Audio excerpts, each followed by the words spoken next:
Hey guys, this is Eli, and welcome back to another episode on the Existence server. Hope everyone is doing really well. Now, we are just back over here flying over the main town area. This place is looking seriously beautiful, and wow, look at that new bridge. Wow, that looks amazing. I think it was Yogurt that did this. It looks really, really cool. Wow, that is so amazing. Every time I fly over the town, I do see something new, so this place is really, really starting to take shape. Now, we're just gonna be heading over to the shopping district. I think I said in the last episode that we might be building our general goods shop. Unfortunately, we're not going to be doing that in today's episode. I haven't actually got around to planning exactly what it's going to look like, so we're going to put that off for a few episodes. But what I did do just between episodes is I did come along and set up this temporary little shack thing. Basically, I wanted to cash in on the demand for the firework rockets on the server at the moment, so I did put a bunch in here. I set the price at 2 diamonds per stack, which is perhaps a little bit on the expensive side, but as you can see, they are selling, so, we are making a nice little profit off these guys. It really probably is a little bit expensive because they are only the flight duration 1, but you know what? People need them, they are buying them, so we're definitely doing good with this. Now, I think at some point very soon, these things will probably stop selling because people are beginning to build their own mob farms and they're going to be generating their own gunpowder. So I think when they do stop selling, we will switch to, a different item that people are actually needing. That's basically our goal for the general goods store, is we're going to be selling what people actually want to buy. So I'm not sure what we'll be selling next, but it hopefully will be something pretty cool. And that is a gorgeous sunset we're catching today. Now, today we have an extra special episode. There is going to be a Halloween special, which is going to be released on the 31st. What we're going to be doing today is we're actually going to be doing the preparation for the Halloween special. We're going to be heading over to the Woodland Mansion, and we're going to be doing a pretty fun build with Mr. Isogravity. Hello, Mr. Isogravity! Hello, Mr. EliTheWolf. So we are here at the mansion. We have a pretty fun plan actually for what we want to do. So basically, we're trying to set up the Halloween event. And I think actually it was you, came up with a really cool idea that we're going to be redecorating this entire mansion and we're going to be turning it into a haunted mansion. And basically the idea is we're going to put in, jack-o'-lanterns, we're going to decorate it on the inside to make it look really spooky and creepy.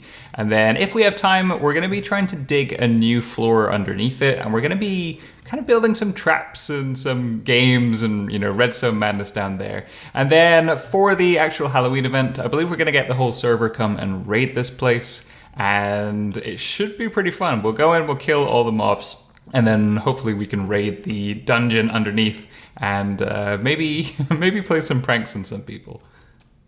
Sounds good. So I think the first step of things that we need to do is we want to decorate the outside of the mansion. So what I'm thinking is that we're going to move all of this stuff. We'll probably move it to behind the nether portal, and then we want to spend some time doing some decorating, planting some trees, laying down a path, and just trying to make the exterior look really spooky. Yeah, right now it doesn't look its best. No, it looks like a mansion. We need to make it look like a haunted mansion. So I think we're going to do this in a time lapse. Let's jump into my camera count and see you guys in just a minute.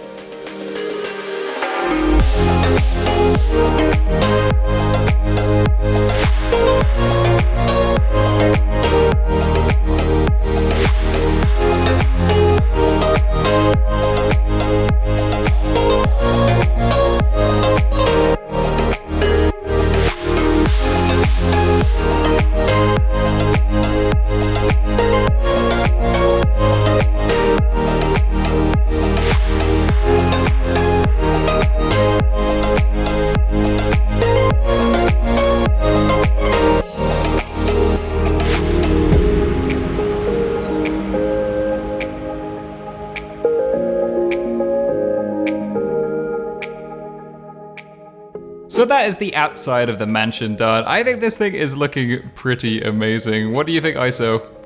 I am in love with the windows. Yeah, we pretty much swapped the glass out for the orange and red, and we did some fancy work with these fence posts. What else we do? We changed the cobblestone for the stone bricks. It just looks so much better. And then did quite a bit of decoration on the outside as well with these trees. And the new nether portal, I think this looks amazing. Yeah, we did ask Yog to come by and improve this a bit though, because it could look so much better. I think what Yogurt's going to do is he's going to come in and he's going to build a pretty grand tree back here so that this will just be the base of the tree, and then we'll have some pretty amazing structure above. So I think that's going to look so cool when it is done. So we have also done a little bit of work on the inside. I don't want to show off too much on camera because we're going to be seeing that in the episodes. Just ignore these guys, they're not going to be there forever. But yeah, we just did some decorating around here. We just put in some Halloween stuff. We changed some of the stuff in the chest just so, you know, we have jack-o'-lanterns and a few other goodies. And what else did we do? We could peek into this one. Yeah, we put a few player heads around, changed out some of the stuff. We tried to make it look very kind of Halloween-esque and a bit more haunted house as well. So there's a few more jack-o'-lanterns around, a few more bits to see, and there is a couple hidden rooms. So there is a few sort of like special like hidden areas and booby traps as well for the other players on the server to try and find. The booby traps are especially going to be fun because they might be a little bit explosive. Just a little bit explosive. We did have a few explosions ourselves trying to set that up, so hopefully it's going to be really fun when everyone else records this. And I think what we're going to do now is we're going to leave this because it's pretty much done, isn't it? I think we got most of these guys out of the boats. So we're pretty much finished with decorating the inside and the outside. The only thing left to do is the new basement level, which we've been planning. So basically, if we just come down here, we've dug ourselves a pretty big cavern. And did I just hear a spider? There is a spider around somewhere. Our plan here, now we've talked about this quite a lot, and I think we have a pretty cool plan. What we're going to do is we're going to create a series of puzzle rooms. And I think when we come down the stairs, we'll be in kind of a central room, and there's going to be 2 doors on either side and 1 door in the center. And basically there'll be a puzzle room on the left, there'll be a puzzle room on the right. You have to complete both puzzles in order to advance through this middle door in the center. I think we'll probably have 2 lights on either side of that door, and when each light turns on, it means you actually completed the puzzle. Once you do that, you move into the next room. We'll do some more puzzle rooms on the left, puzzle rooms on the right, move into the next room, puzzle room on the left, puzzle room on the right, and then we'll probably have about 6 rooms or thereabouts, depending on how much time we have. And then once they advance through all the puzzle rooms, then there'll be some kind of grand prize at the end, which I haven't quite figured out what we're going to do yet. There'll probably be a booby trap prize, like there'll be TNT and stuff, so we'll give them diamonds, but we'll explode them in the process. That's fine. Yeah, I couldn't say process then, it came out as process. Process. It's a fun process. Progress update, and we finally made some good progress in this downstairs room. It still looks a bit on the boring side at the moment, but I think we're going to decorate it a bit more with some carpet, maybe do a bit better lighting at the moment, and it's not going to be anything special. It's more just going to be a kind of a lobby for this area. We did build a section back here. This is going to be where all the player beds are, and a bunch of chests where people can dump all of their items. So basically they have to take everything out. They have to take all of their gear off. They have to take all their weapons. They're not allowed to take anything into the room. So, hopefully we need to do this in a way that there's not going to be any creepers or mobs hanging around, because they're not even going to have a sword to do that. And then we've just started working on this left room here. So at the moment, it's just a big empty cave. This actually took a long time to dig out. But basically the plan here is we're going to have this kind of underground biome forest room, or whatever you want to call it. We're going to have this grass that goes all the way down here. There's going to be a lake. We'll have trees and things. And the goal of this room is to basically, you have to find an item and you have to put the item into this chest. And when you put the correct item in, then we're going to have this green light here turn on, which basically unlocks this part of the main door outside. If you put the wrong item in, as Mr. Isogravity will demonstrate, you got to stand a bit closer. Oh. If you put the wrong item in, you get a flash of the red light, and then you get attacked from these dispensers up above. And also the item that you do put in, just in case you put in an item that you actually need as part of the room, it basically goes through the system and it should appear from this dropper here. So I saw that you put a torch in there. But yeah, we're basically going to hide a bunch of chests in here. I think there'll be one chest that'll be really obvious to start with. And, the players who come in here will grab an item from that chest, and they'll have to use that to find the other chests. So I think we'll have things like, we'll have a waterfall coming down, and they'll have to, climb up the waterfall. There'll be a chest hidden up there. We can probably do one at the bottom of the lake. We'll maybe have a cave on the side. I think one of the chests is going to have an empty bucket that they have to fill with water, and we have a cauldron just here, which has to be filled up. So if we just fill this, So we get a secret cave open here, then you go inside, you have another chest. So, lots of little rooms like this where basically you have to, go from A to B to C to D until you actually find the item. I don't think we're going to tell them what the item is, so they have to try, everything they get in the room, they have to try in this chest. And it's going to be fun to see if they're like, is it going to be this? And then they'll get fired at. So that should be pretty cool when it's all sorted. I think we still need to do a bit more digging here and just, finish off this room. It has taken a long time though. We do want to do 6 of these, so I guess we got to really get on our game, start doing a lot more building. What do you think? Let's get going. We do, yeah. We do have this room to do as well, and I don't know what we're going to do here. I think this might be more of a redstone-y room with, buttons and levers or something. I'm not too sure. But we do have 5 rooms more to build. The other thing that I think I forgot to mention is that there is an AND gate here. So underneath there is going to be an iron door here. When both of these lights turn on, then this door should open. Pretty simple AND gate underneath. I think the redstone's actually pretty cool for everything. AND gate's pretty self-explanatory. Over here we have our system that actually picks out the item. So we just have a little item sorter here that looks for whatever item we want to program in. So at the moment, what is it? I think we just set diorite, didn't we? Yeah, we just set diorite, but we can change that to any stackable item, and that's going to be the secret item that people need to actually retrieve. And then, if it's not the item, it just skips through this line. See if I can get up there. And it just returns back down to that dropper just there. And that this also activates this circuit. I think there's a comparator just on top of this block there. And that basically triggers this circuit, which turns on that wire and fires the dispensers up at the top as well. So pretty cool redstone at the moment. There's going to be a lot more of this. I think we're going to try and hook up this room. We're going to have a lot more secret trapdoors and things. But it should be really fun. Progress update, and it's been several days already. Myself and Iso have put in a lot of hours into this area, and you know what? It's really starting to take shape. I think this looks really gorgeous. Now, we've done with the same carpet that we have upstairs. It's the red and white theme, just to tie in with the mansion, so, everyone knows that this is the basement level of the haunted mansion. And yep, just some spruce leaves and things just to make it look really nice. It does look so amazing. I really like this. And then we did expand this back area as well, so we now have enough for, I think there's going to be 6 beds in total. We're just missing a bed here. So we should be able to have 6 players. I kind of want to do a little secret room back here, but I don't know. We're kind of running out of time for this. But yeah, the room should almost be complete. So if we just check out this one here, this is the Biome Room. It is looking gorgeous. This room really took shape. I'm so happy with this. We have the spruce trees, we have the lake, we have the waterfall, we have the sheep. It is looking really cool. Now, there is a ton of clues in here. So basically, there's a bunch of chests hidden around. We have one at the bottom of the lake here, just with a few different items in. This one, this is actually the kind of fake chest, because there's no item in here that you actually need to complete the room. We put in the shears just because there's a sheep, so it's trying to make you think maybe you need to put wool into that chest. I think there is another chest back here. What do we have in this one? We have, boat, ladder, flint, coal. It's actually the piece of coal that you need from this one. Now, I think there's another chest hidden at the very top. I think up there is the bucket. And then we do have this little parkour course here. I think there's a furnace in a chest up there. Now, basically, I think when they get the bucket, they're going to fill the water. They're going to fill up this cauldron. They're going to go inside this room, and there's going to be a riddle. And I haven't actually written the riddle yet, but it's basically going to hint that they need to kill the sheep.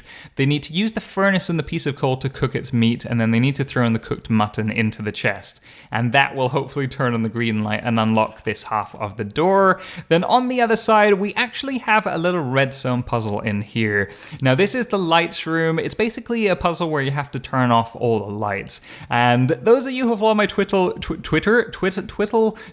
will have known that I've actually been working on this for quite a long time. This is a very complex redstone circuit. It's actually just a bunch of logic gates. I'll throw up an image on the screen just now of what I've actually built. It's basically just, there's 9 levers, there's 9 lights, and there's a series of AND gates, OR gates, and inverters, just to basically mean that there's a certain combination where all the lights will turn out when you flick those levers. And yeah, it actually works really well. When we do a little test here, we flick one of them, some of the lights turn out. We can try a few others. We should get some different ones. That one doesn't do anything. thing. So I think some of them are AND gates, so basically you need to flick the 2 levers in order for something to happen. Some of them don't do anything by themselves, but then when you flick them in combination with others, something happens. So it is basically really, really cool. Now, just in case they get stuck, I think you can complete it without any clues. You just need to spend some time doing this. But in case they do get stuck, I do have a little clue for this room.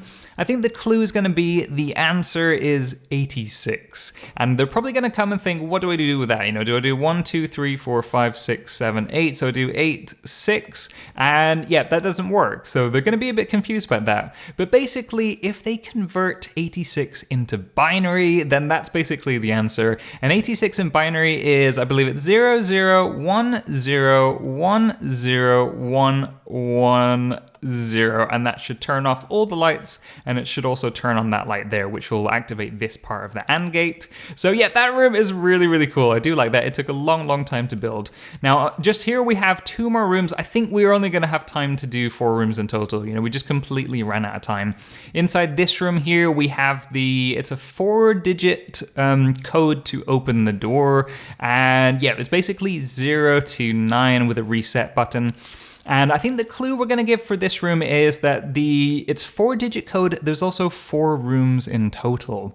So that's the clue. Basically what we've done is we've hidden a number in each room. So there is going to be a number hidden in this room. If we just look up, we'll see the number 1 hidden in the roof. So yep, number 1 is the button for this room. I think if we go into the other room here, this is going to be the maze room. So there's actually 1 just hidden in here. Basically, we'll see this in just a second, but the player falls down a hole here into the maze, and they have to solve the maze. When they do solve it, they're going to come out of a little hole up here. And when they do come out that hole, if we just actually pillar up here for a second, they're going to see another little alcove over there with the number 2 written in half slabs. So the number 2 is for this room. If we do actually go back and check the other 2 rooms, I don't know if you saw it on camera, you probably weren't looking for it, but I have managed to hide them in pretty cool places. So if we check out the lights room just on the viewing platform here, if we look around here, we actually have the number 0 written in dirt on the back wall. I think that one's really clever. I mean, you probably wouldn't know to look for it unless you actually knew you were looking for a number, but yeah,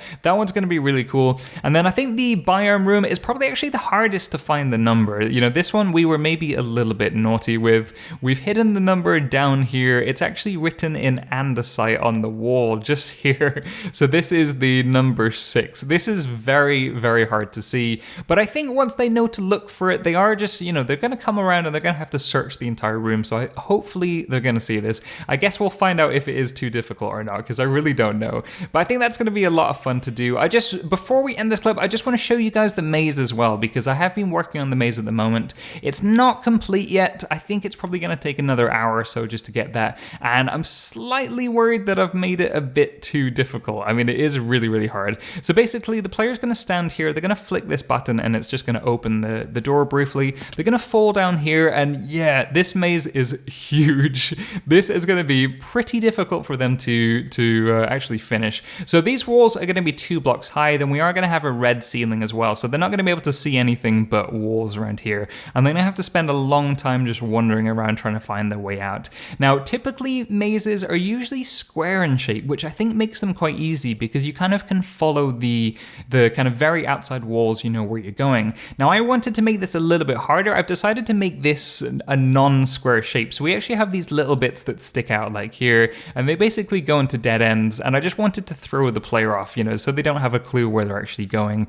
I think there's maybe 1 or 2 routes that you can actually take to find the exit. And the exit is going to be right here. It is in the middle of the room. This is going to take you back up to the staircase. So yeah, I think it's going to be really difficult. I don't know how hard it's going to be. I don't know if players are going to find the exit in a, you know, really fast time, or if they're going to get stuck for a long time, not be able to find their way out. Now, I did really want to do piston doors in here, you know, kind of hidden doors that open and close, and they would probably actually make it a little bit easier, because I think I wouldn't actually close any doors. I would just open sections in the wall like here, just to give a few more pathways for the player to go through. Now, I'm probably not going to do that because I made the mistake of doing the floor in sea lanterns and the walls in red. I think if this was a piston door, when it goes down, you would have a red floor, and you know, that I don't think that would look very good. It would kind of ruin ruin the look of the room because you would know that that would be one of the secret doors. So yeah, I don't think I'm going to do that. It will take a long time to do that as well. So I think I'm just going to keep this just a standard maze, but that's certainly something we can do in the future. I've learned my lesson that I should be doing the floor in the same material as the walls. So yeah, this is definitely looking really cool. I think it'll probably take just another hour to complete that. And then once that's done, I think there's only one more bit that needs to be done, which is basically the prize room. Now, I don't know what we're going to do here. It's probably just going to be a chest with diamonds and maybe a few, you know, random gear and just goodies to actually reward the player. I think if there was more time, I would love to actually just booby trap them and just basically make them fall into lava. And then when they die, they would respawn back at the beds. And I would probably do another little hidden door in the very back that would actually open once you complete that room. And, you know, the actual prize could be back here where you would have your diamonds. So I really want to get that done. The raid is actually going to be in around about 10 hours, and I haven't slept yet. I need to get at least a 6 or 7 hour sleep before the raid. I might come on just briefly in the morning to do some last minute finishes just to get this place up and running. But I'm very, very excited for this. I think we should probably finish the episode here because in the next episode, we are actually going to be following the other guys. They're going to be doing this raid. So that's going to be really fun. I do hope everyone enjoys it because myself and Iso, we have put a lot of time into this. I think we're both pretty exhausted as well. But as always, guys, I really do hope you enjoyed this episode. If you did, please consider hitting that like button. And if you haven't already, then please do subscribe. I've been Eli. Thanks for watching.